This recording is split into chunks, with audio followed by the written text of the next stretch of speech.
Ladies and gentlemen, tonight we have a very interesting episode on polygamy. So we have a super fan who's submitted the topic about polygamy. We're going to dive into that, really talk about whether it's legal, illegal, how does it relate to same-sex marriage. So buckle up, buttercups. Welcome to Topic Discuss.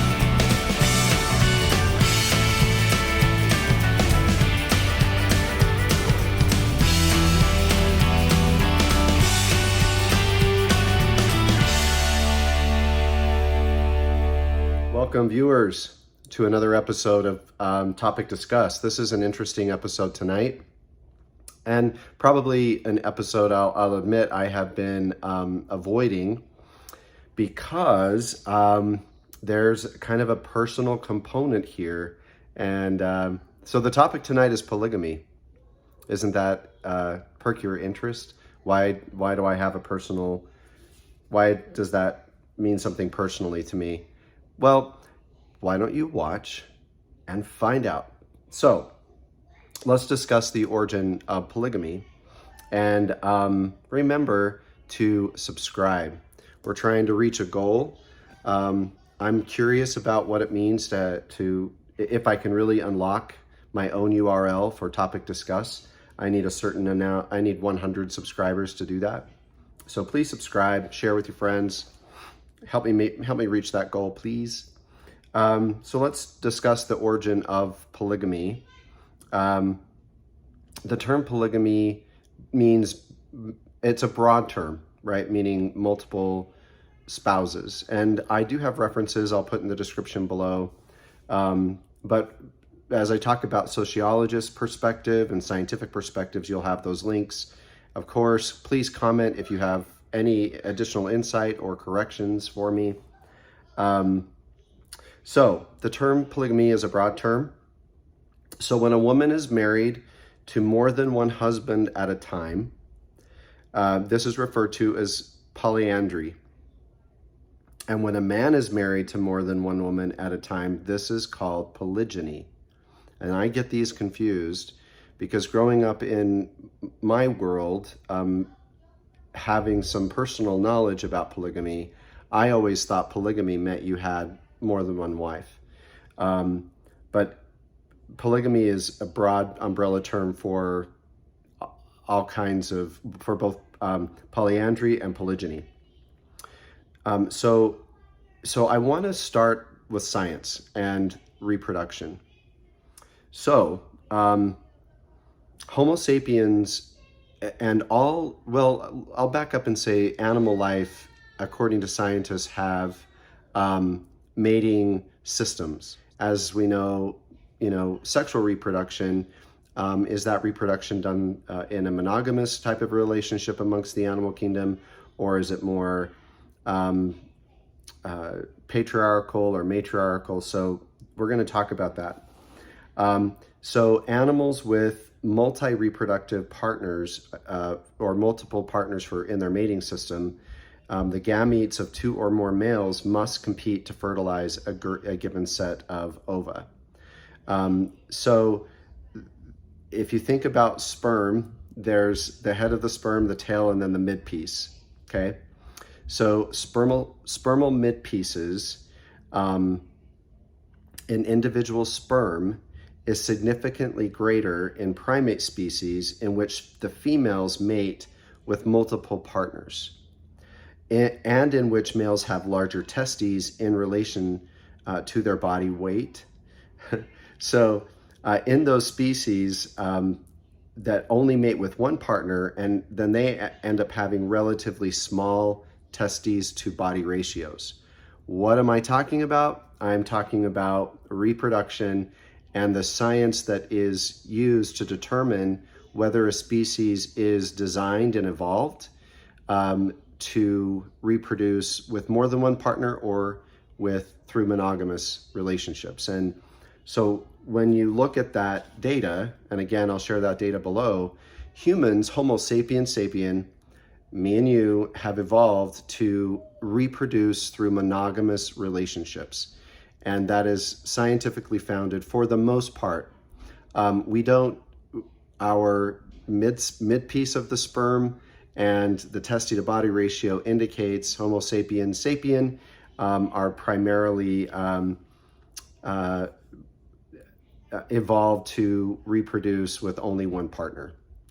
So one of the reasons I bring this up, there is some justification of polygamy in the past, and we have to be careful about presentism here, so I'm just going to try to talk factually. But there are individuals, there are people who would say, the reason polygamy was practiced in the past, or even in other parts of the country now, it's to ensure a population of humans continue to produce, and so it's a survival mechanism. And the science there's no evidence for that. What there is evidence for is polygamy has been used in the past to create progenitors for tribes and for property to be passed on, for kingdom building. So yeah, maybe it's to raise a population, but it's to raise a population under someone's control. That's more political, sociological, religious, not evolutionary. We have not evolved as human beings to need multiple sex partners in order to reproduce effectively. We're very good at reproducing effectively, and we're good at surviving. So monogamy is what we have evolved to in terms of reproduction as Homo sapiens sapien. Okay, so if that's true, then let's talk about polygyny and dive into that a little bit further, where a man has two or more wives at the same time. Is that polygyny? Polyandry and polygyny. So polygyny is where a man has two or more wives at the same time. So I will just tell you that for my own personal experience, my mom is a Clayton. So my last name is Stone, but my mother's name, my mother's maiden name is Clayton. And for those who don't know, she is a descendant of William Clayton. William Clayton was a close friend and personal assistant to Joseph Smith. And he was a direct witness of polygamy when polygamy was secret, when it was being kept secret. And I'll tell you some stories about that. So my great-great-great-grandfather, William Clayton, practiced polygyny, if you technically speaking. So it is the most common form of polygamy in human history, and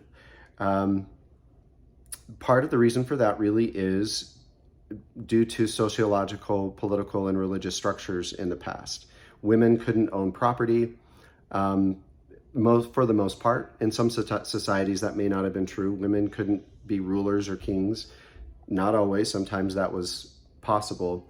But for the most part, a man's property and ownership and progeny would have to pass through multiple children of his own making, right? That he has control over. He can ensure that they stay in the tribe. And, if you think about that time in history, or even anciently or in antiquity, women, mortality rates for women dying in childbirth was greater than 50%. So it's not surprising that a man, a ruler, a king would want to have a son to pass his property, his progeny, or his kingdom, or his tribe to. And his first wife dies, from childbirth. Need to get another wife until he gets a son. And there are all different variations of why this would happen. So today in the 21st century, though, polygyny is most widely practiced in Africa, especially West Africa. And think about why that is, and we'll talk more about what about West Africa. So there are two subtypes of polygyny. Sororal polygyny, which means that the co-wives are sisters. And so you might have heard of the TLC special sister wives. That does not mean that they are sisters. In Mormon culture, or at least when Mormons in the past were practicing polygamy, and in fundamental Mormonism, co-wives were just called sister wives. It didn't mean that they were blood relatives. So my great-great-great-grandfather, William Clayton, that was his first wife, Ruth, at Moon, and his second wife, so his first plural wife, or sororal polygyny person, was Margaret Moon, my great-great-great-grandmother. And they were sisters. So that would have been sororal polygyny. Non-sororal polygyny, the co-wives are not related. So with my ancestor, William Clayton, to begin with, it was sororal polygyny. It started with Margaret, Ruth's sister, and then Lydia came along, and William Clayton asked Joseph Smith, "Can I marry Lydia, the other sister?" Joseph Smith said, "No, it's against the commandment to have two wives that are sisters, more than two wives that are sisters. So you can't add a third sister to this relationship. But I want Lydia. I want to marry Lydia." So Joseph Smith asked William Clayton to give Lydia to him, to Joseph Smith. So I just, think about that for a minute. Polyandry.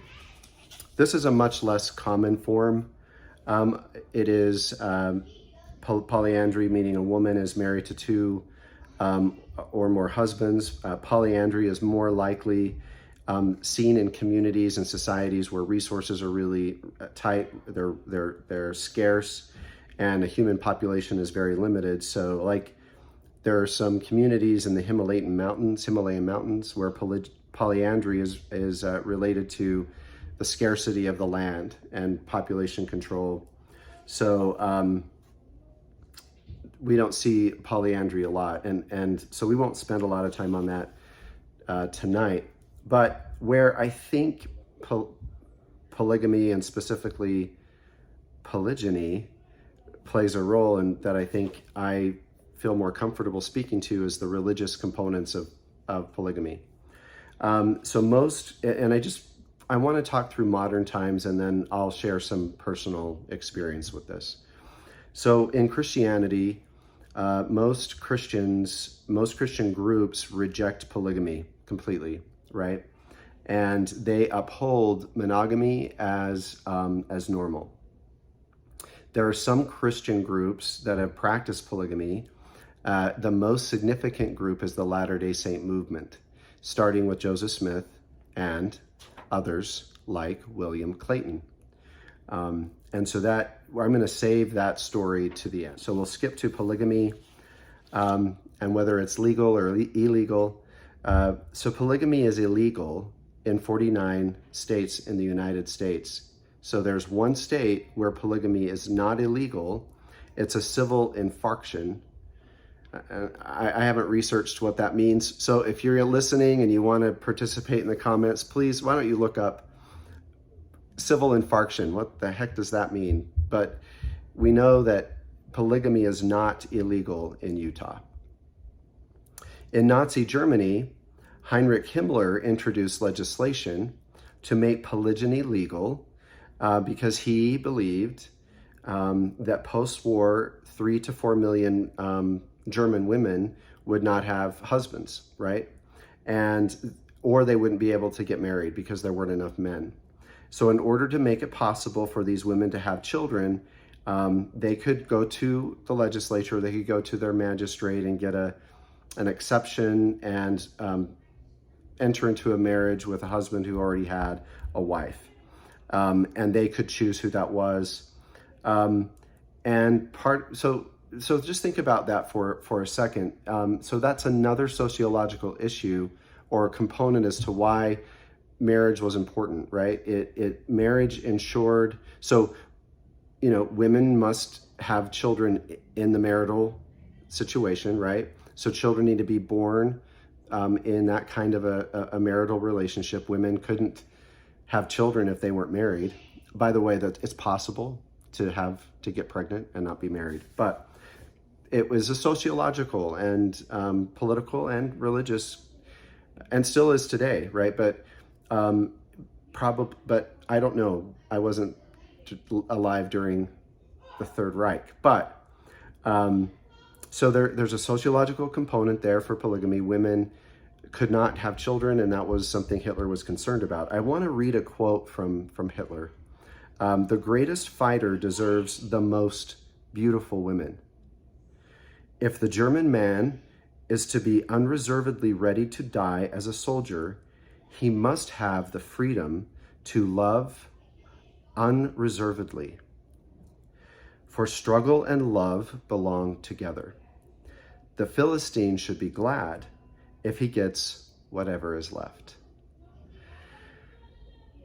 Adolf Hitler.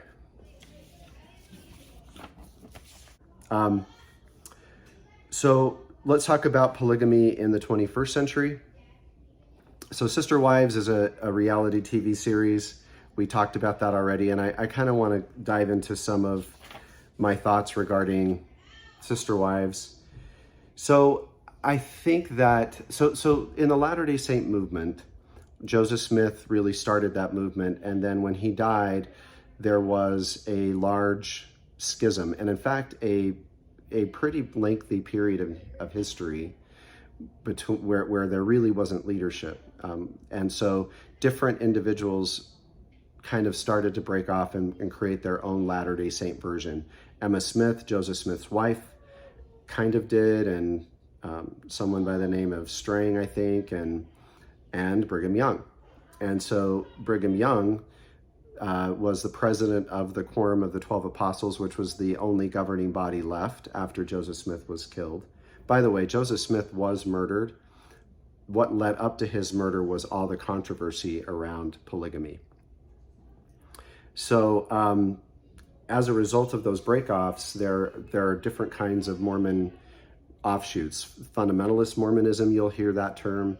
The main branch known as the Church of Jesus Christ of Latter-day Saints, with Russell M. Nelson as the current president now in June 2021. That is the largest LDS sect, I guess, and that sect, the one I belong to, does not practice polygamy, but many of the offshoots or other sects of the Latter-day Saint movement do practice polygamy, and so that's where Cody comes from, Cody Brown in Sister Wives, and his wives Mary, Janelle, Christine, and Robin. I hate the show. I hate it. They collectively have 18 children. So he's married legally to Mary, and Mary's constantly a victim, constantly sad, right? He has to divorce her legally to marry Robin legally to get access or custody of her children. The reason that I hate the show, and by the way, the communities they came from were Mormon fundamentalism and the Apostolic Brethren, the Apostolic United Brethren. Here's why I hate the show. Cody Brown, if you watch that show, and I haven't watched it for a long time, I have some super fans who are obsessed with that show and watch it today. I don't even know if it's on still. But Cody is like many other men who grow up in Latter-day Saint polygamy polygamous communities. What do I mean by that? And I've had some experience working with some young men who have been kicked out of these polygamous communities. And I've learned that they are raised to believe that they are chosen by God to belong to the true church. And as such, and as a priesthood holder, they deserve beautiful women. Not unlike the German man is to be unreservedly ready to die as a soldier. He must have the freedom to love unreservedly. The Philistine should be glad if he gets whatever is left. So it creates this incredible kind of masculine, narcissistic, but it's worse than that, because there's a spiritual, religious piece to it where there is a belief that God has called them to be special, like the German soldier. Now, I'm going to get in trouble. I know I'm going to get in trouble because I'm comparing a quote from Hitler. I'm just trying to make a comparison, probably the wrong one. I do want to be empathetic, but I want to be clear about what bothers me about Cody Brown and the fact that he acts that way, right? That he's having fun. He's this, playing around with his kids. He's flitting around, dating. What the hell? You have 3 wives and now you're going to date Robin? Holy mother. I don't get it. And I don't get it, right? But I also understand that this is my own, somewhat my own history. I don't get it. I was not raised in a polygamy family. I was raised in a pretty modern family. In fact, my mom was the first woman to win the Businessman of the Year award from the United States in 1975. So, they were contributing members of society. Anyway, not polygamists, but Cody, you can just see the way that he acts. He's somehow a god and a king, and it really bothers me. So I'll just tell you about William Clayton next. Why this is difficult for me is due to the fact that I have my family does have access. One of my super fans has actually access to one of his original copies of his journal. For a long time, his journal was not available to read. And part of the reason for that is due to the fact that the church was kind of not wanting to, they kind of wanted to cover or enmesh the history of polygamy, pre-internet days. And so, but William Clayton's journals were very copious. He kept incredible notes, and he was a witness of polygamy when polygamy was still very much a secret, including Joseph Smith's marriage to wives, when he and Emma, his first wife, didn't know. So here's what I know, and I know presentism is an issue. I know I'm going to get criticized for presentism because I'm thinking about William Clayton when I read his journals. I do sometimes put myself in his shoes, and that's probably not appropriate. Some people would say, well, they didn't know any better. It was the 19th century. I don't know. Here's how I feel when I read his journal. So he's in England, he's in Preston, and if I'm getting this wrong, to anyone who knows this better, please comment and correct me. He was married to Ruth Moon, and they had 3 children, I believe, when he joined the church in England. And I think while he was in England, He served a mission in Manchester. So I think he sent his wife Ruth and the 3 kids to live with her parents while he went to Manchester. Totally supported, no personal script, right? Kind of like the apostles did, like he's Paul the apostle evangelizing, and he was taken care of by the cooks or crooks. And there was a young woman that he found attractive that would wash his feet at night, bring him food, and he mentioned to Joseph Smith he was attracted to her, but never mentioned anything beyond that. Did not have an affair with Sarah. Sarah was her name. But I bring this up because it's relevant later. So so there's this attraction with Sarah. Joseph Smith knows about this attraction. Nothing happens. William Clayton, except it's kind of weird that she's like washing his feet. But maybe that's, again, presentism. Like, I'll just say this. I did serve a mission for the Church of Jesus Christ of Latter-day Saints. I served my mission in West Virginia and in Virginia. And I would have been in big trouble if a 18, 19-year-old girl was washing my feet at the end of the day. And those who have served missions like I have who are listening, you know what I'm talking about. We would be in big trouble. So again, presentism, right? Presentism, whatever, I don't know.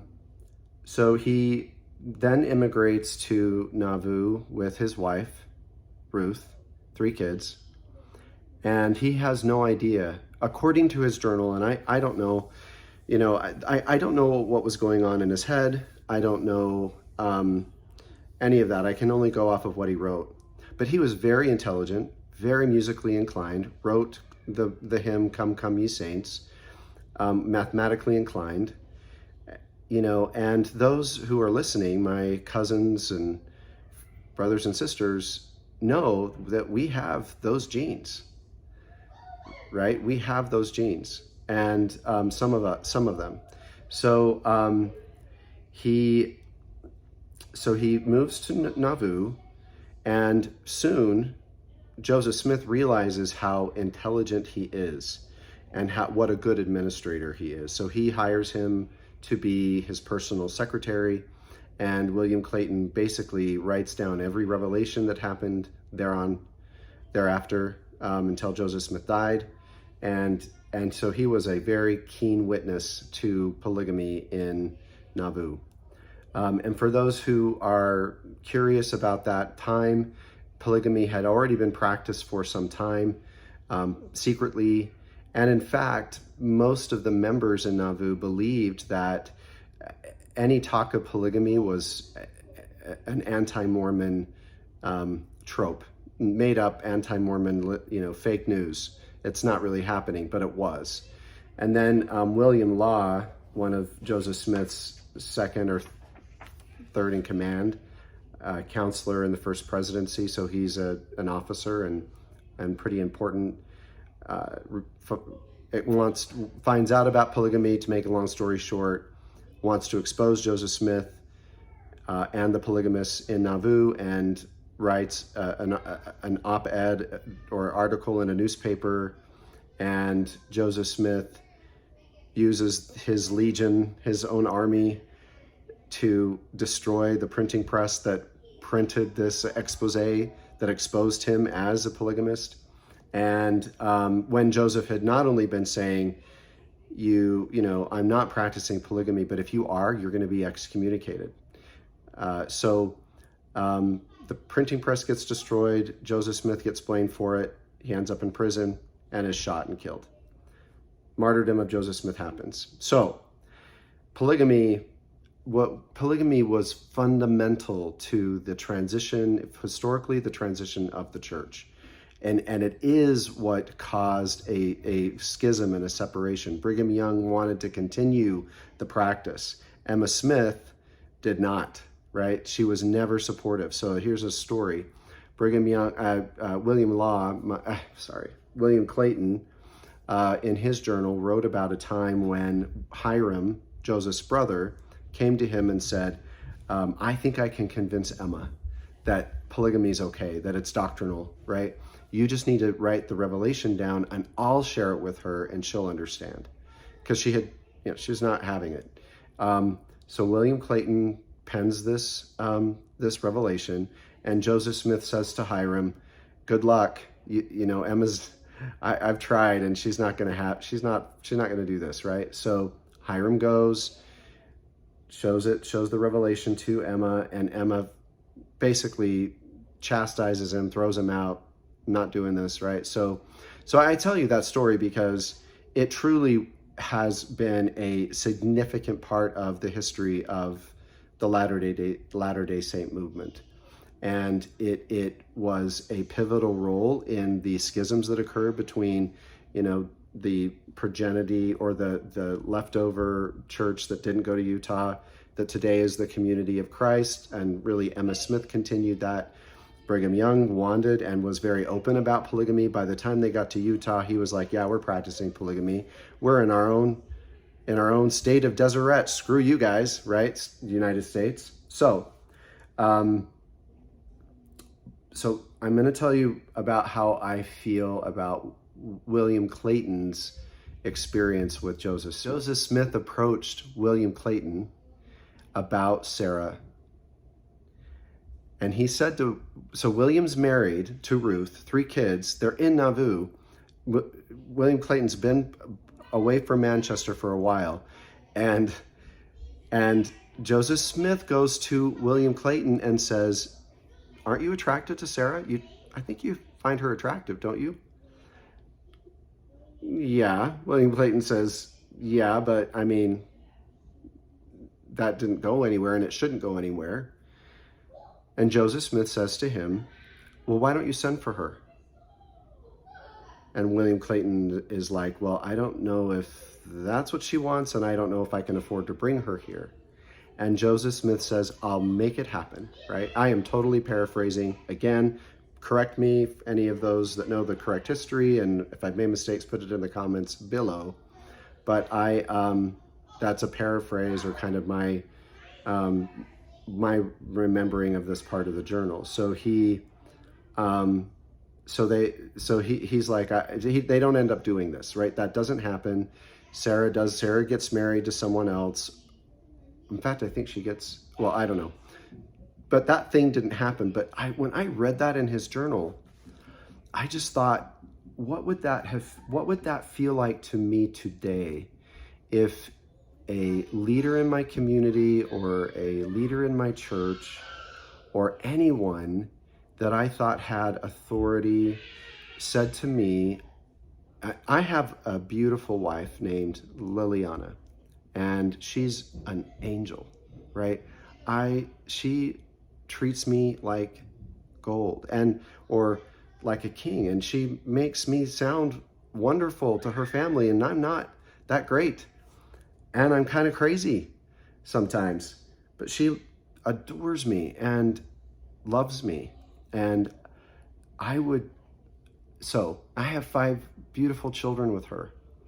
And if someone in authority came to me and said, hey, and I've also have my own little history before I married Liliana. I had some girlfriends, and if somebody came to me and said, hey, remember that one girl you were attracted to? Maybe you dated her? Send for her. That is really, really difficult for me. It's very difficult for me. I can't tell you how that would feel to even consider that in my situation. And that is how I feel about it. I can't, it is very difficult, right? I don't know what that meant to William Clayton. He believed Joseph Smith. He believed him. He believed that he was, in fact, Joseph Smith said to him, you deserve as many as you can get. It's right. This law of celestial marriage is right, and you deserve as many as you can get, as many women as you can get.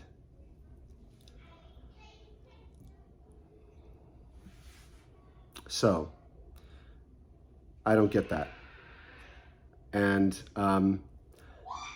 when I talk to my mom and my dad about this, right, I think everyone in my family, cousins and brothers and sisters, would say, I don't get that. And what my mom says to me is, I don't like it. But we're here because William Clayton married Margaret Moon, our great-great-great-grandmother. Not only do we have William Clayton's DNA, we have Margaret Moon's DNA.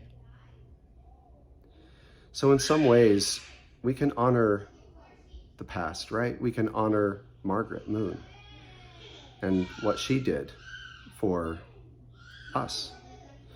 And I also don't understand what that was like for William Clayton. He believed so strongly in this man, Joseph Smith. They were so close. In fact, when he did marry Margaret, it was in secret. Goes to Joseph Smith and says, Joseph, Margaret's pregnant. What am I going to do? You know, the members of the church, I mean, he's an officer. He's in the Council of 50. He's a big deal, right? People are going to notice his sister-in-law's pregnant.